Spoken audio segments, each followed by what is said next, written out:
அஸ்ஸலாமு அலைக்கும் வரஹ்மத்துல்லாஹி வபரகாத்துஹு. ரமலான் மாசத்துல இருக்கோம். ரமலான் மாசத்துல எது செஞ்சாலும் நன்மை தான். எல்லாத்துக்குமே எண்ணற்ற நன்மைகள். அல்லாஹு தாலா குர்ஆன்ல ஒரு ஆயத்துல இப்படி சொல்றான், வல்லாஹு யுதாஇஃபு லிமன் யஷா. அல்லாஹு தாலா ஒரு மனுஷன் எவ்வளோ நினைக்கிறானோ, எவ்வளோ நியத்து இருக்குதோ, எவ்வளோ யக்கீன் இருக்கோ அந்த அளவுக்கு ரெட்டிப்பாக்கிட்டு போய்கிட்டே இருப்பான். இருந்தாலும் அல்லாஹு தாலாவுக்கு சில எண்ணிக்கைகள் ரொம்ப பிடிக்கும். ஏன் காரணம் என்னன்னா, குர்ஆன் இறங்குனது நபி வாழ்ந்த தேசம் அப்படிங்கிறது அரபு தேசம்.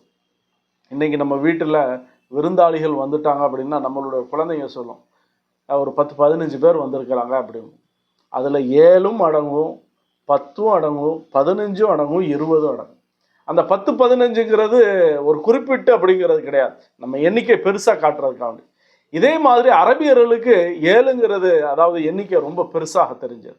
அல்லாஹு தாலா சொன்னால் 7லேருந்து 70, 70லேருந்து 7000, 7 லட்சம் இப்படி மடங்காக அல்லாஹு தாலா நம்ம நன்மை அதிகரிப்போம்னா.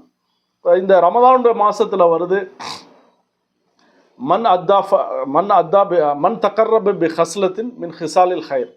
ஒரு மனுஷர் ஒரு சின்ன நலவான காரியங்கள் ஏதாவது செய்கிறார் அப்படின்னா இந்த ரமலான் மாசத்துல கான கமன் அத்தா ஃபரீதத்தன் ஃபீமா சிவாகும். இந்த ரமதான் மாசத்துல செய்யக்கூடிய நஃபிலுடைய சுன்னத்தான இபாதத்துகள் எல்லாமே எப்படி கணக்கிடப்படும்? ஃபர்லாக கணக்கிடப்படும். ஒமன் அத்தா ஃபரீதத்தன், இந்த மாசத்துல யார் ஒருத்தர் ஃபர்த நிறைவேற்றுவாரோ கான கமன் அத்தா சபஈன ஃபரீதத்தன் ஃபீமா சிவாகும். ரமலான் அல்லாத மாசத்துல 700 ஃபர்துகளை நிறைவேற்ற நன்மை இதுல கிடைக்கும். உதாரணத்துக்கு ஃபஜ்ர் தொழுகிறார் ரமலான் மாசத்துல, 700 ஃபஜ்ர் தொழுவதுடைய நன்மை கிடைக்கும்னா.